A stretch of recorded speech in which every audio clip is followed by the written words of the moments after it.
If you have ever felt a force inside you that refuses to be quiet, a pressure that pulls your attention, drains your focus, and demands release, you are not broken.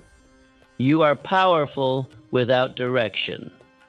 And power without direction never creates achievement. It creates exhaustion. Most people spend their lives trying to suppress desire, ashamed of its intensity, confused by its persistence, and fearful of its consequences. They are taught to resist it, distract themselves from it, or drown it out with noise, never realizing they are silencing the very fuel of greatness. That inner fire you feel was never meant to control you, but it was never meant to be wasted either. When misunderstood, it destroys discipline. When ignored, it turns into frustration. But when mastered, it becomes the engine behind every enduring accomplishment. You have likely felt this cycle before. Bursts of motivation followed by collapse, intense ambition followed by distraction, energy that surges powerfully then disappears without producing anything lasting. This is not weakness. It is misdirected force. Desire is not the enemy of discipline. It is its raw material. The same energy that pulls the mind toward pleasure is the energy that builds empires when redirected with intelligence.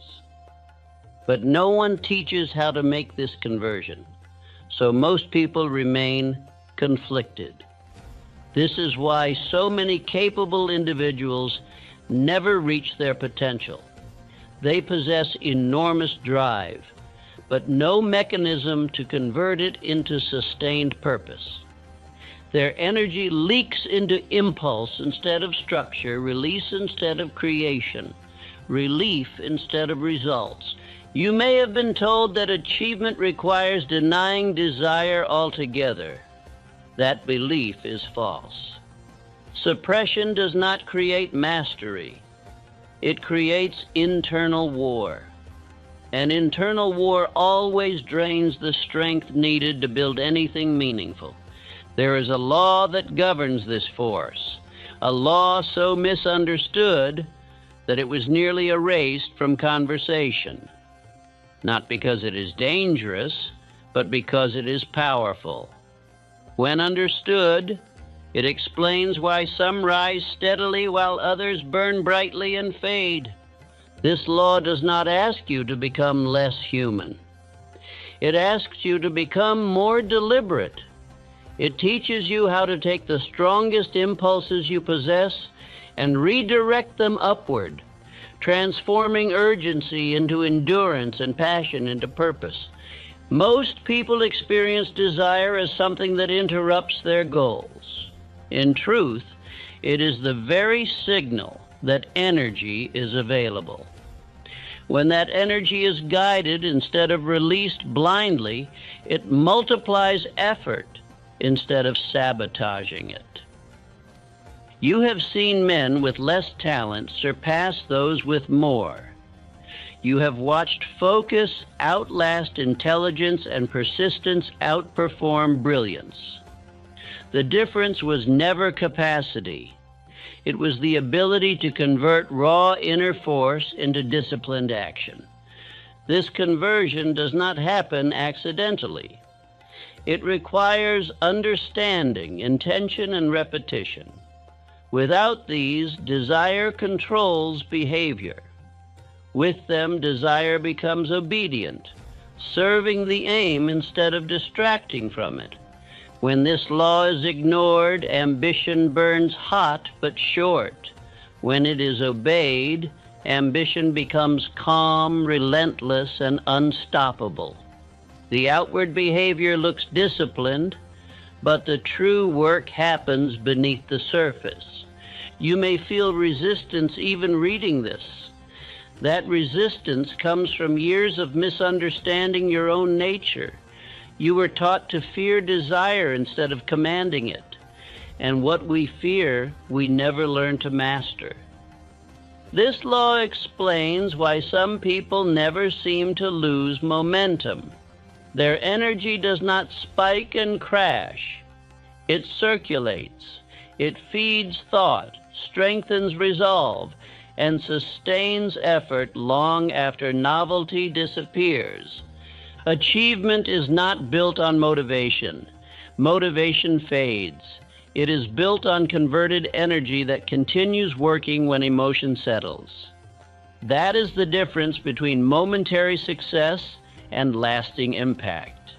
When desire is redirected, focus sharpens. Distraction weakens. Decision becomes easier. The mind stops fighting itself, and all internal forces begin moving in the same direction.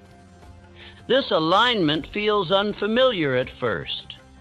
Calm replaces urgency. Certainty replaces craving. And with that shift, work becomes deeper, steadier, and far more productive than frantic effort ever was. Most people will never learn this.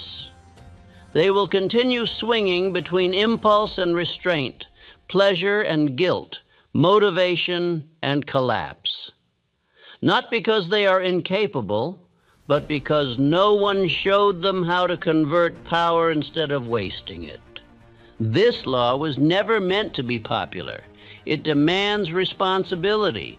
It removes excuses. It requires that you stop blaming desire and start directing it. That level of ownership is uncomfortable for those who prefer drift. If you are listening carefully now, you already feel what is possible.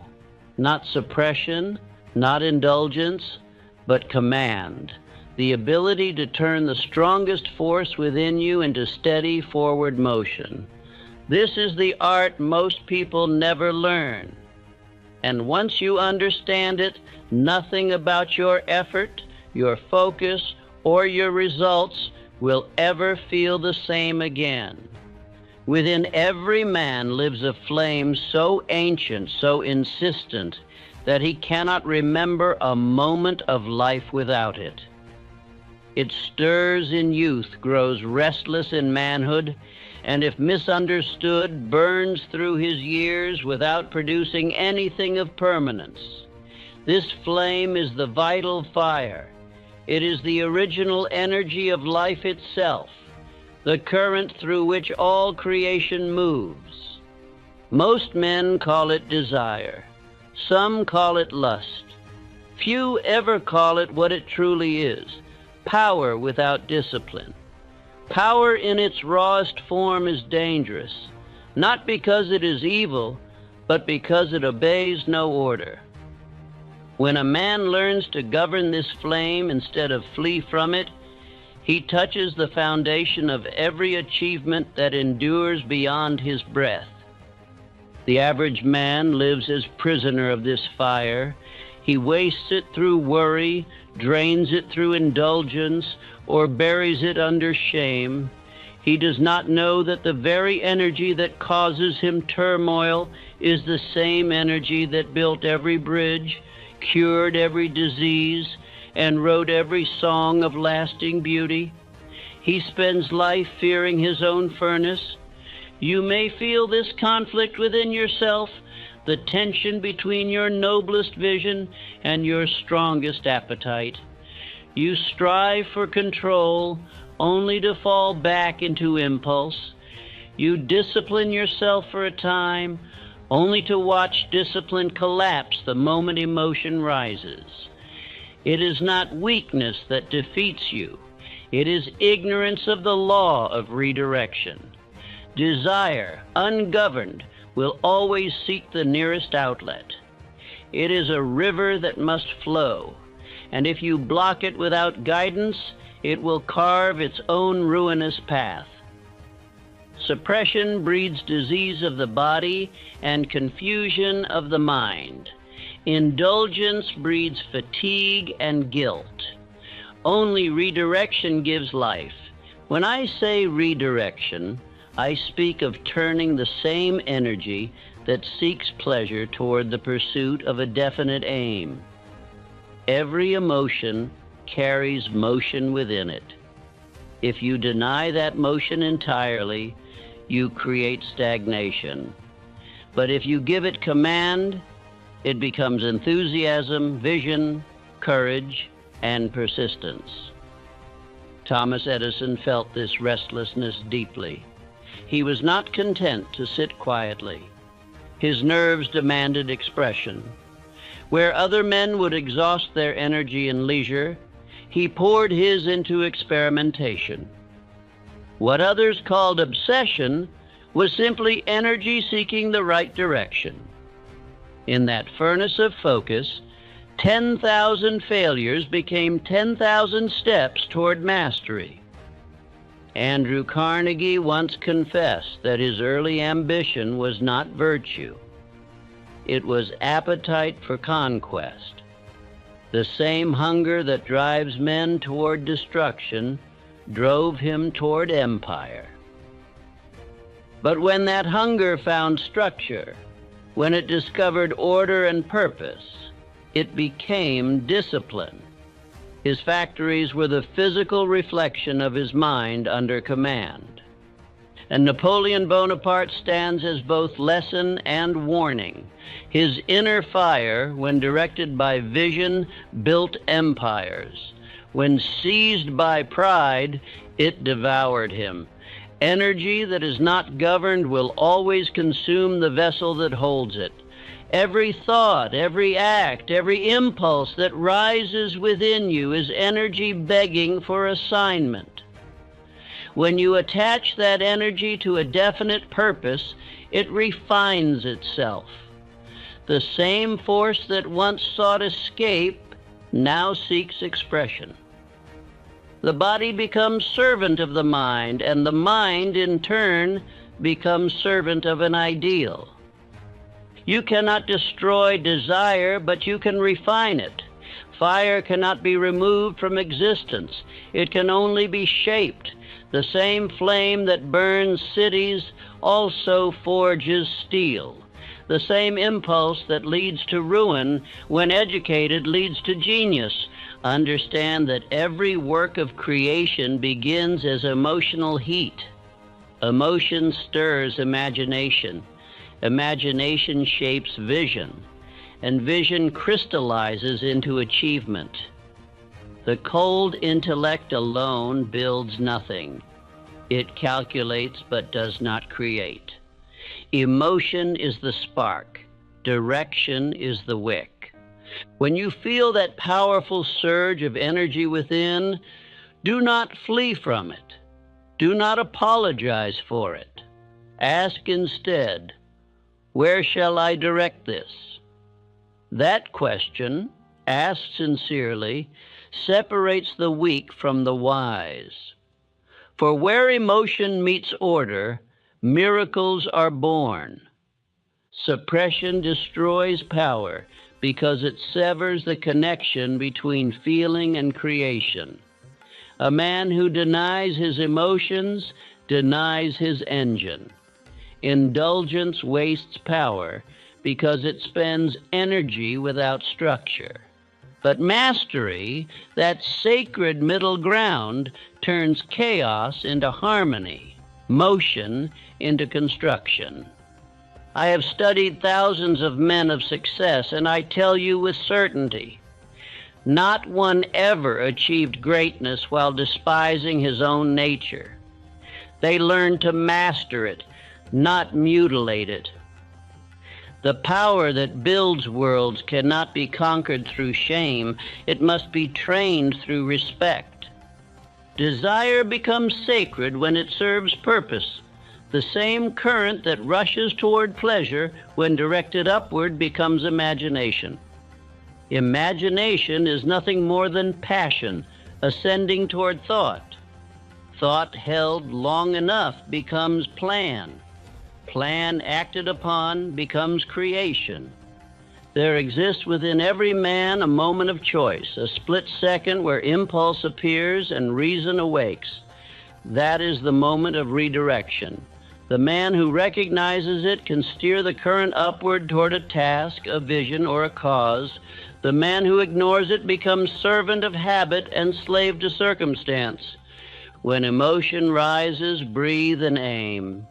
This is not suppression, it is command. Fire under command gives warmth and light. Fire unrestrained destroys both home and master. The most misunderstood of all truths is that emotion fuels thought.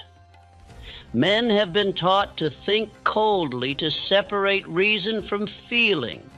Yet thought without emotion is lifeless. Emotion without thought is reckless.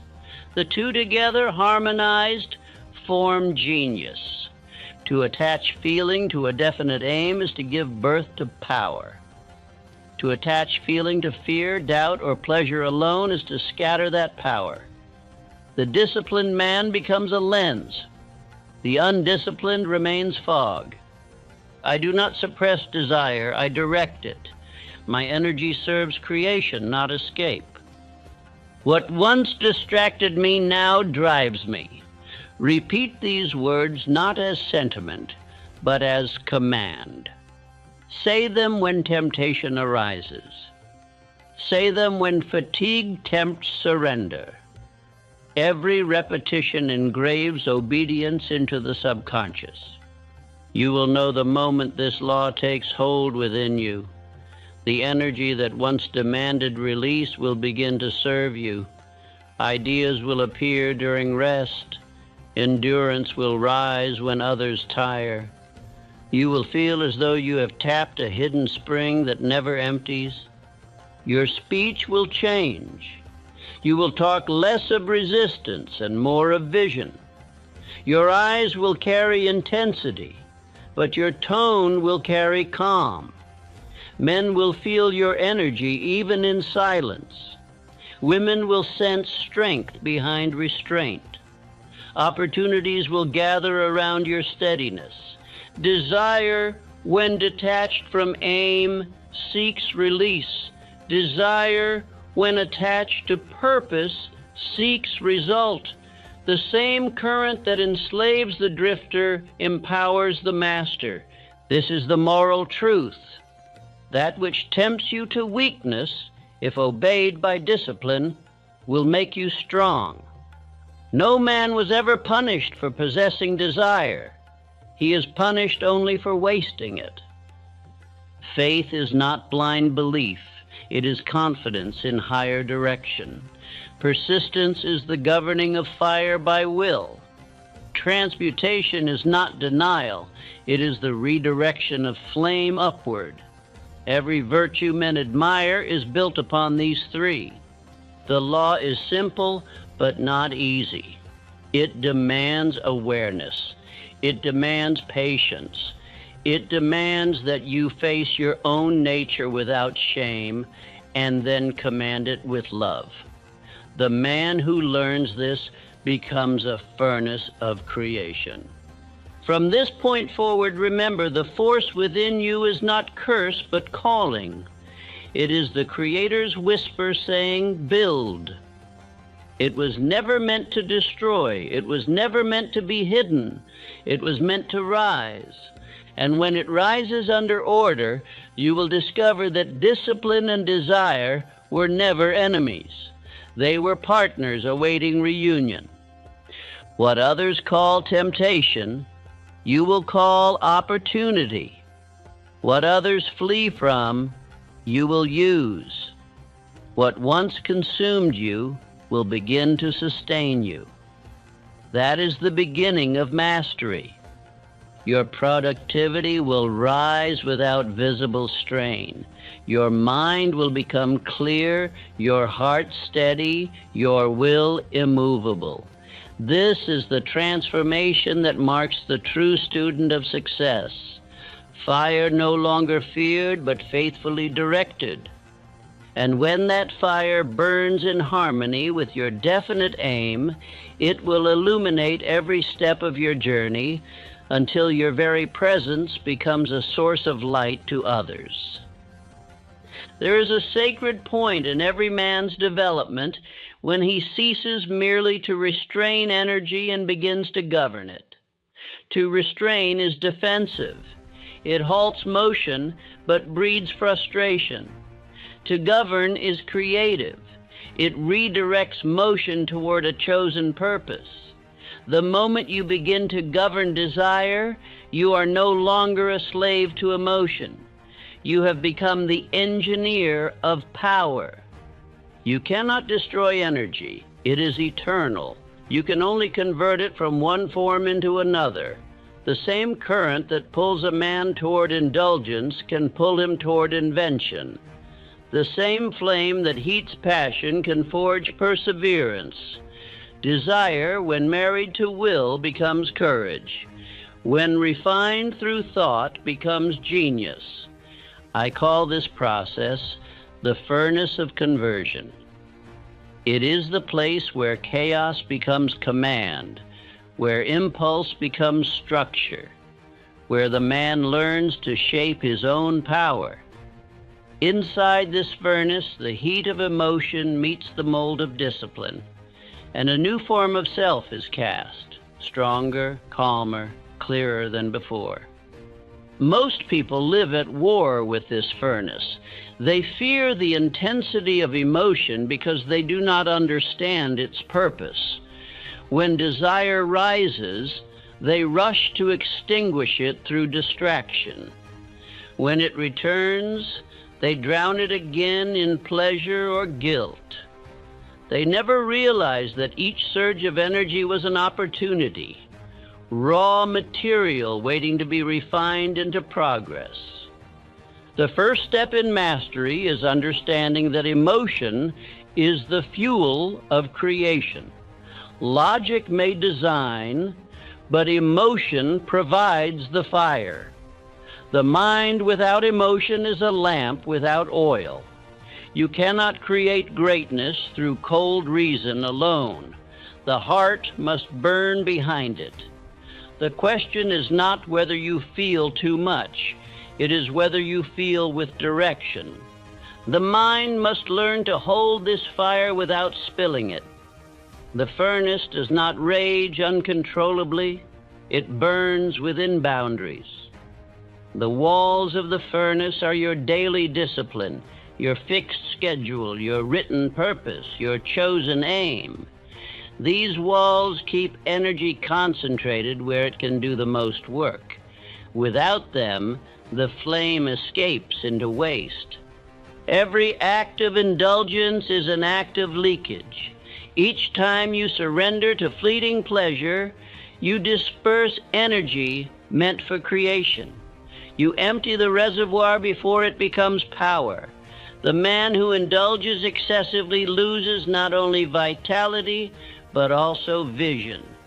His imagination, once sharp, becomes clouded.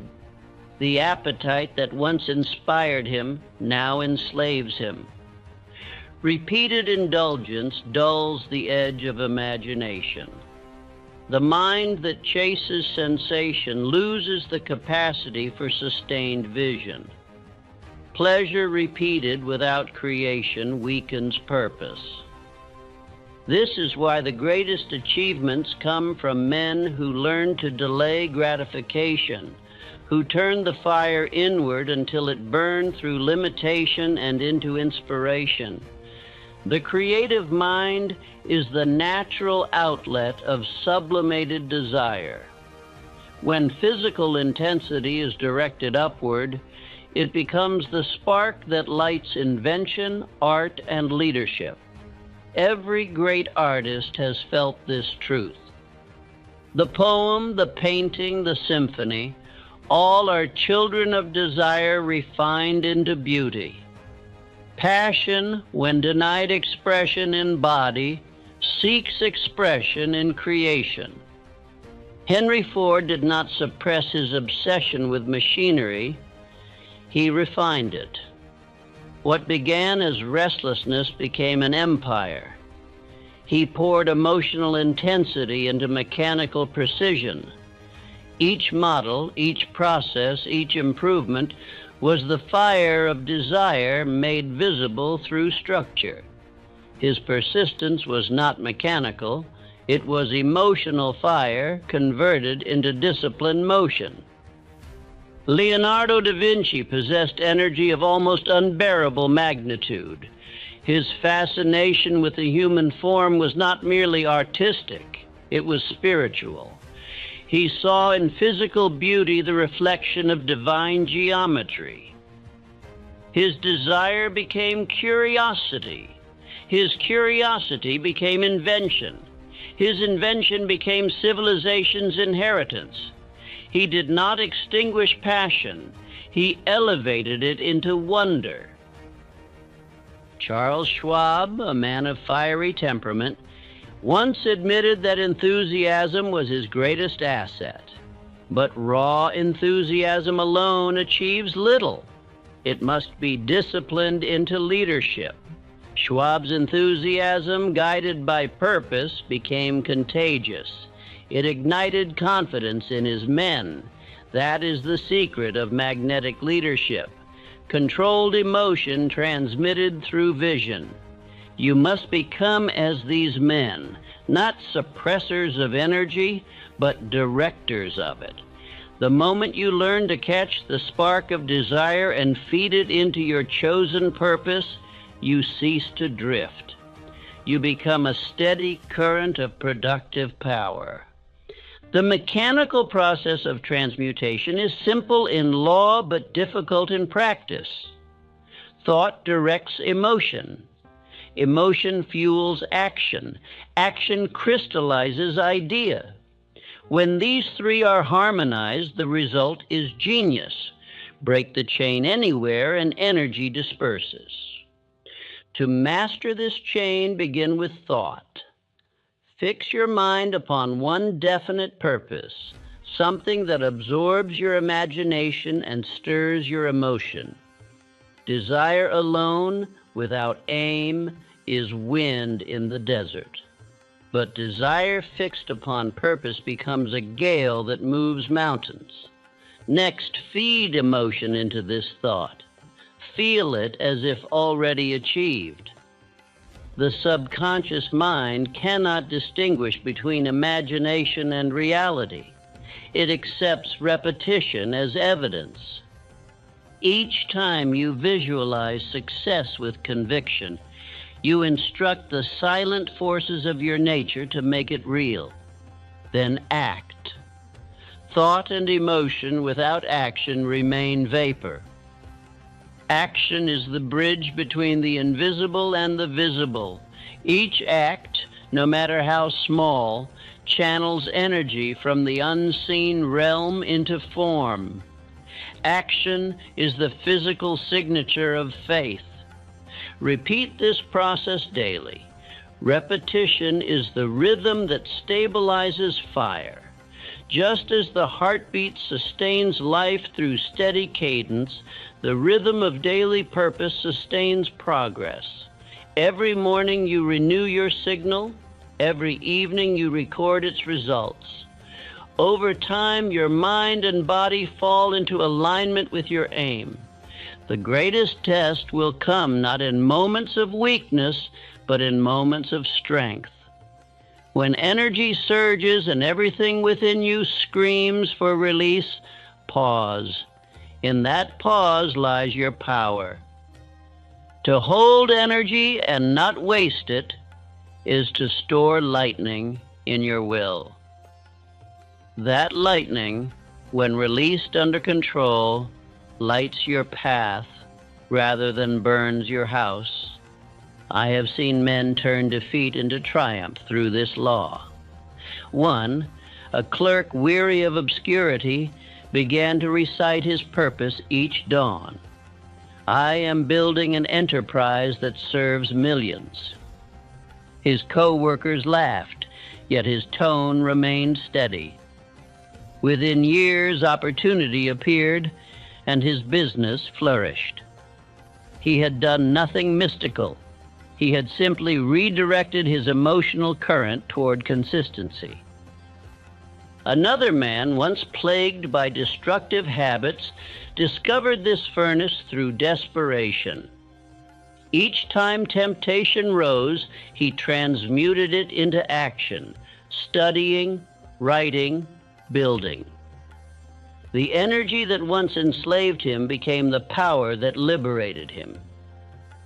Today he stands among leaders of industry, proof that discipline is redemption in motion. My passion is fuel for creation. I master energy by direction, not denial. Desire, when purified by purpose, becomes genius. I turn intensity into invention. Repeat these truths not as comfort, but as command. Say them when you feel most restless. Say them when fatigue whispers of surrender. With repetition, the subconscious accepts them as law, and law begins to shape circumstance. You must also understand the danger of imbalance. Too much suppression turns passion into bitterness. Too much indulgence turns it into weakness. The master walks between both, converting energy as alchemist converts base metal into gold. Imagination is the higher body of desire. It is desire dressed in discipline, passion in form of vision. The man who neglects imagination starves his potential. Feed your mind pictures worthy of its power. Let your desires climb into ideas, not sink into habit. Persistence is the rhythm of controlled fire. It is the habit of returning daily to the furnace of purpose, feeding it just enough fuel to keep it alive, never so much that it consumes. Persistence is not stubbornness. It is loyalty to direction. You will know you are mastering conversion when you no longer depend on external stimulation. Pleasure, applause, novelty, these lose power over you. Your fire burns inwardly now, steady and self-contained. You have ceased to need, you have begun to create. To reach this stage, build ritual around your purpose. Ritual anchors emotion to routine. It teaches the subconscious that desire belongs to discipline. Write your aim, read it aloud, visualize it, work toward it. Each act becomes a strike of the hammer shaping the molten metal of your will. Be patient. The furnace must operate daily, not in bursts. Fire too fierce consumes its material. Fire steady refines it. Do not chase inspiration. Create it through consistency. Genius is not lightning. It is a slow, glowing coal. The man who lives by this rhythm begins to radiate quiet magnetism. His energy feels concentrated. Others sense vitality but cannot name it. His presence feels charged yet calm, like a storm contained behind his eyes. This is not charisma by chance. It is energy under command. People trust such a man instinctively. They sense that he does not depend on them for strength. He brings strength to them. His words carry weight because they rise from emotional conviction, tempered by discipline. The world obeys the man who has mastered his furnace. Opportunity gravitates towards certainty. Fortune follows order. The man who controls his energy never needs to chase success. It unfolds toward him as naturally as growth follows sunlight. This mastery is not cold detachment. It is warmth directed upward. Love, creativity, and leadership all spring from the same root as passion. They are the fire purified by understanding. When you elevate desire, you do not lose humanity. You fulfill it. Beware the false teachers who preach denial as virtue. To kill emotion is to kill half your strength. Virtue lies not in denial, but in dominion. The Creator did not place power within you to be feared, but to be used wisely. The law of conversion is also the law of transformation. It demands balance between mind and heart, will and imagination, silence and expression. When these elements meet under discipline, the result is genius that endures through centuries. Think of Leonardo again. His notebooks overflowed with ideas centuries ahead of his time. Why? Because his energy, instead of escaping through indulgence, ascended through curiosity. Every impulse of wonder became discovery. Every urge became design. His life proves that sublimation of desire multiplies intelligence. Think also of Ford. His fascination with machinery was not mere mechanics.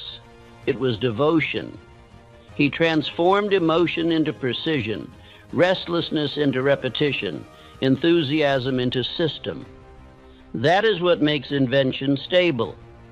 Emotion repeated until it becomes order. You may not build factories or paint masterpieces, but the principle is the same. Whatever your field, desire is the raw material of excellence. Control the current, and greatness becomes inevitable. The mind that commands energy becomes a miniature universe. Every thought revolves around a central sun of purpose. The chaos of conflicting impulses disappears. Instead of scattered sparks, you possess steady light. This is the moral principle behind mastery.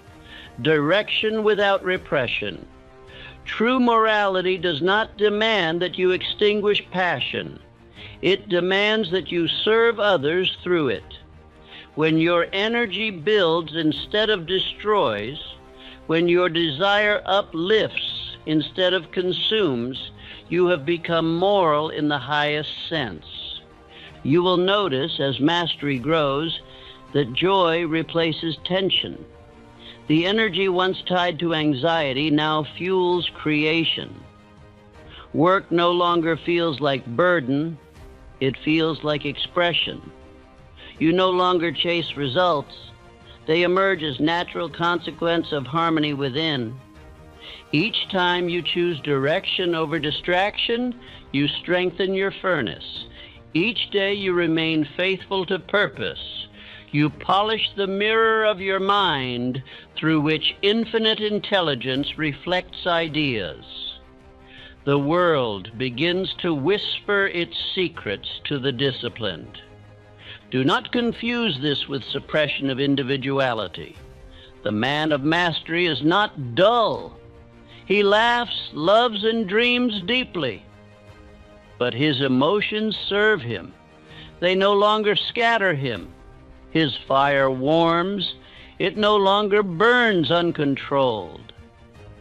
I have watched such men ascend quietly in every industry, every art, every nation. Their rise appears effortless to the casual observer, but their secret lies here, in the conversion of emotion into creation.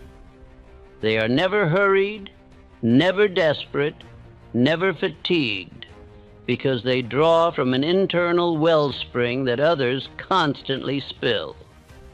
The disciplined man's mind becomes a living furnace, ever burning, never smoking.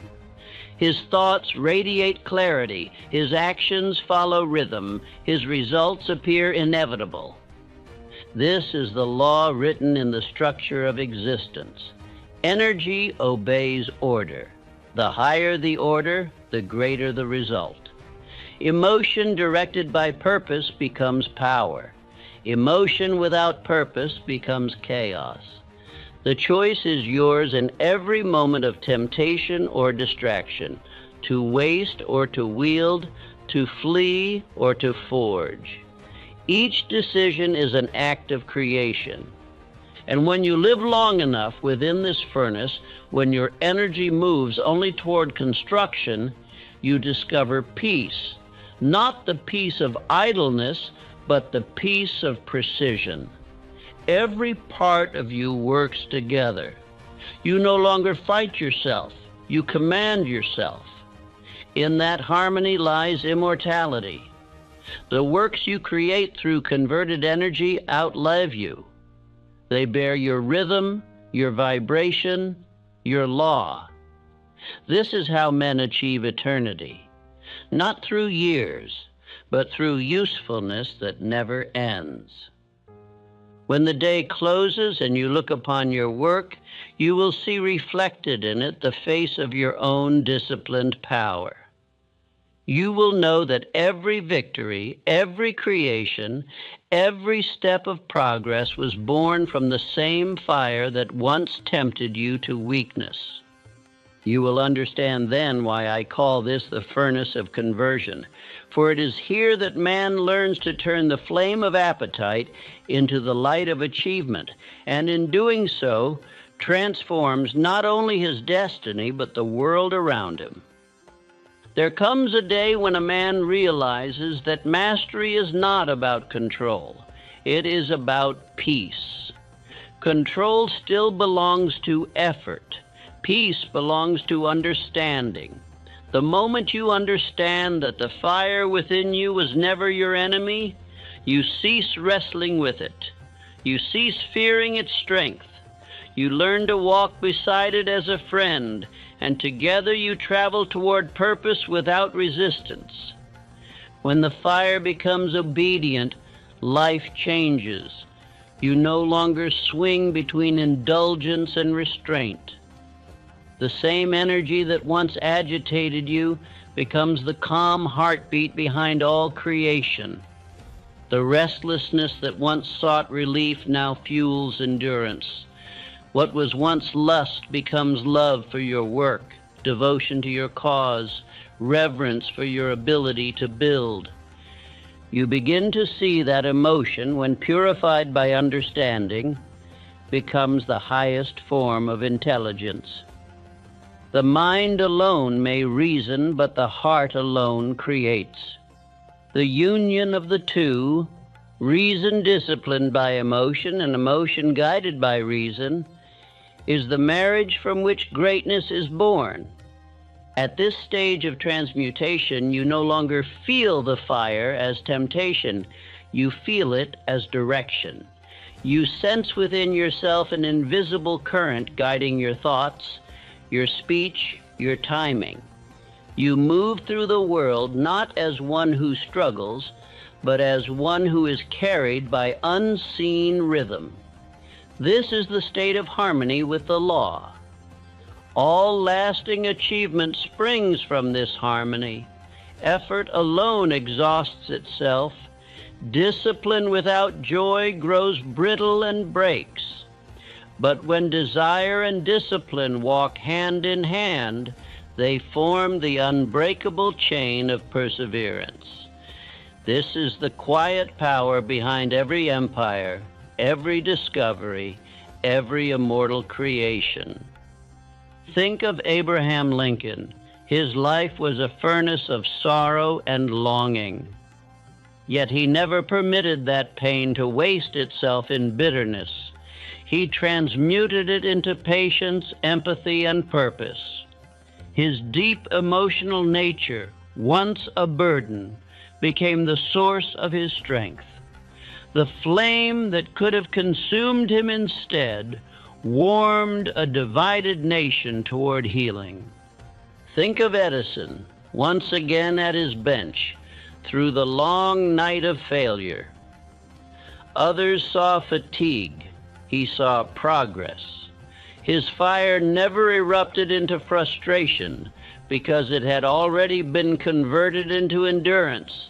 His imagination burned without burning him. 10,000 experiments were 10,000 affirmations of faith. Think also of Carnegie, who in his later years turned his vast power toward service. The same intensity that had once driven him to conquer markets now drove him to build libraries, schools, and foundations for human progress. His desire had been lifted to its highest octave. passion converted into purpose, purpose converted into peace. This is the final secret of the law of transmutation, that the highest use of energy is not conquest, but creation, not domination, but contribution. The fire, once turned inward, becomes light outward. The man who has mastered himself naturally begins to serve others, not from duty, but from overflow. You will know you are nearing this state when ambition no longer feels urgent. You still labor, but without strain. You still dream, but without doubt. Your work becomes worship, a continuous prayer expressed through action. Each movement of hand and mind feels guided by something larger than self. To outsiders, this calm will appear mysterious. They will see your results growing while your effort seems to lessen. They will call you lucky, not understanding that what they call luck is alignment. They will feel peace in your presence, for order always radiates assurance. You have become conductor of invisible harmony. This state cannot be faked. It cannot be purchased or inherited. It must be earned through patience, discipline, and understanding. You cannot leap to serenity. You must refine yourself into it. The gold of the soul is made only by fire that has learned not to destroy. Genius, as the world calls it, is nothing more than emotion obeying purpose over time. The average man experiences flashes of inspiration, but he lacks continuity. His fire ignites, then cools. The genius never allows his inner temperature to fall below purpose. His mind becomes a steady flame, his attention unwavering, his results inevitable. To maintain this flame, you must learn the sacred art of stillness. Stillness is not absence of motion. It is motion without friction. When the mind ceases to argue with itself, action becomes effortless. The man who acts from stillness moves with the quiet force of nature itself. The world yields to him because he no longer resists it. The difference between intensity and consistency is the difference between fire that burns and fire that builds. Intensity consumes quickly. Consistency shapes eternity. The river that cuts through mountains does not rage, it persists. So must you. You must understand that restraint is not weakness, it is stored strength. The man who can act yet chooses timing is more powerful than 10 men of impulse. Restraint sharpens energy. It keeps the fire hot but controlled, ready to serve the moment when opportunity appears. This restraint gives rise to magnetism. People trust the man who governs himself. They sense he is dependable, that his emotions will not betray his principles. His composure creates faith in others. Faith is the first currency of success. Money merely follows it. When you master your emotional current, you begin to attract people, ideas, and circumstances that vibrate at your level of order. Confusion falls away from your environment. Discord leaves your circle. You become a center of gravity. The law of harmony demands that all chaos either align with you or depart from you. The peace of such a man is not laziness. It is alertness without anxiety, power without pressure. His mind remains sharp but quiet, like the blade of a sword resting in its sheath. He no longer chases opportunity. Opportunity recognizes him. His certainty becomes command. Each morning the transmuted man rises not to battle himself, but to continue creation. He greets his work as a lover greets beloved. He knows that his fire, when kept loyal to purpose, will multiply his results without exhaustion. What once felt like duty now feels like destiny. This is not mysticism. It is physics of the soul. Energy once wasted through inner conflict is now conserved. The system of thought becomes efficient.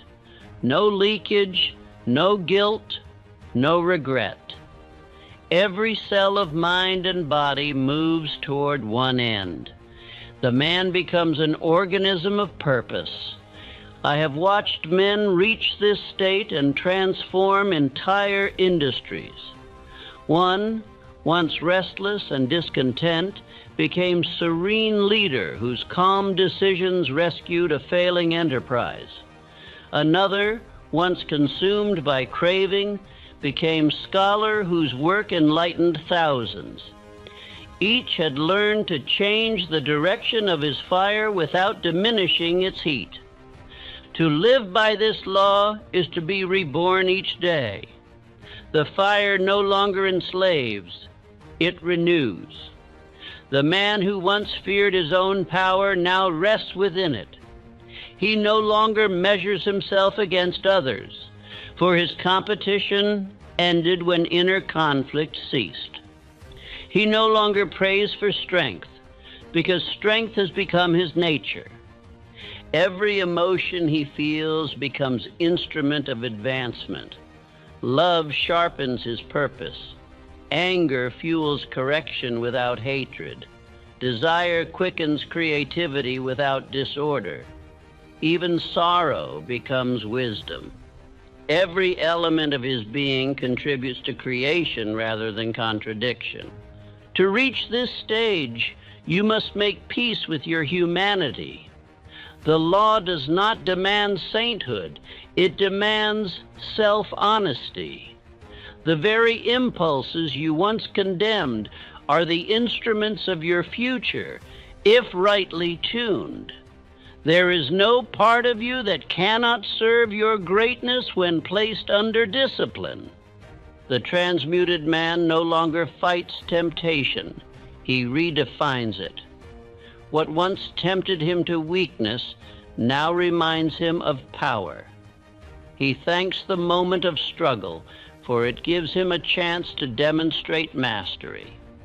He understands that the same pressure that once defeated him now deepens his resolve. His work carries weight beyond measure of time. It endures because it was built on order, not excitement. The flame that built it is eternal because it feeds upon principle, not novelty. When he passes from this world, his influence continues through the structure of his thought embedded in others. His ambition appears serene rather than restless. Others feel in his presence the quiet assurance of one who knows law cannot fail. He no longer persuades, his existence persuades. His silence speaks louder than speeches. His calm invites trust because it reflects mastery, and mastery is the rarest wealth on earth. This peace is the reward for years of obedience to purpose. It cannot be borrowed or copied. It must be lived into. The soul must prove itself worthy through repeated demonstration of control. When that proof is given, life itself becomes ally. Events begin to serve the master who serves law. You will know you have reached this stage when discipline no longer feels heavy. It will feel natural, like breathing. You will no longer count days of effort or measure progress by fatigue. You will work because work has become expression of who you are. At this height, desire becomes devotion. Passion becomes prayer. Every act of service, every product of your hands or words becomes offering of your energy back to its divine source. You will look upon your labor and see in it the face of God reflected through discipline. Do not mistake humility for weakness here. The transmuted man is humble because he recognizes the source of his power. He knows he did not create fire. He only learned to serve it wisely. That recognition protects him from pride. Pride burns upward and destroys. Gratitude burns inward and sustains. He lives now with gratitude as constant companion. Each breath feels like wealth. Each challenge like invitation to expand. Gratitude maintains the vibration of abundance. It keeps the flame clear of smoke. Without it, even mastery decays into arrogance. To keep the flame eternal, serve through your power. The man who hoards energy stagnates. The man who circulates it increases. Give of your wisdom, share your calm, uplift those who still burn without control. In guiding others, you reinforce your own law. This, then, is the highest expression of transmutation. Not that you merely master yourself, but that your mastery multiplies others. Your calm inspires calm. Your faith awakens faith. Your discipline teaches silently. You become living evidence that desire, when rightly governed, is divine instrument. I have mastered my inner fire. My passion builds. It no longer burns. Discipline is my peace. Desire is my servant. What once consumed me now sustains me. Repeat these words not to boast, but to remember. They are acknowledgement of law fulfilled. Say them when the day ends, and feel gratitude that your strength is no longer enemy but ally. The time will come when you look back upon the man you were, the restless, divided, uncertain self, and you will smile, not with pride but with compassion. You will understand that his chaos was necessary to reveal your order. His weakness was the clay from which your strength was formed. Then you will understand that transmutation was never about denial or punishment. It was about evolution. It was about turning animal energy into divine expression, transforming temporary desire into timeless achievement. It was about remembering that the same fire which can destroy also gives life, and choosing creation every day. In that choice lies freedom. For when the flame obeys you, nothing in the outer world can enslave you again. Your wealth, your influence, your peace, these are now extensions of your nature, not substitutes for it. And this, my friend, is the forgotten law of transmutation, that every force of nature serves the man who learns to serve law. The same desire that once ruled you now kneels before your will. The same energy that once blinded you now illuminates your path. So I say to you now, do not fear the fire within. Guard it, direct it, honor it, feed it with purpose, and let it burn, not to consume, but to create. For the man who commands his inner flame does not merely live, he becomes life itself, a living demonstration that the greatest power in existence is not found in conquest, but in command of one's own spirit. When the fire within you burns without smoke, you have entered immortality. The body may fade, the years may pass, but the rhythm you have set in motion will continue. Your work will breathe. Your influence will echo. Your flame will live on in others who feel its warmth. And this, above all, is the true measure of mastery, that your life becomes a torch passed from one mind to another, each igniting the next, until the world is filled with light born from disciplined fire.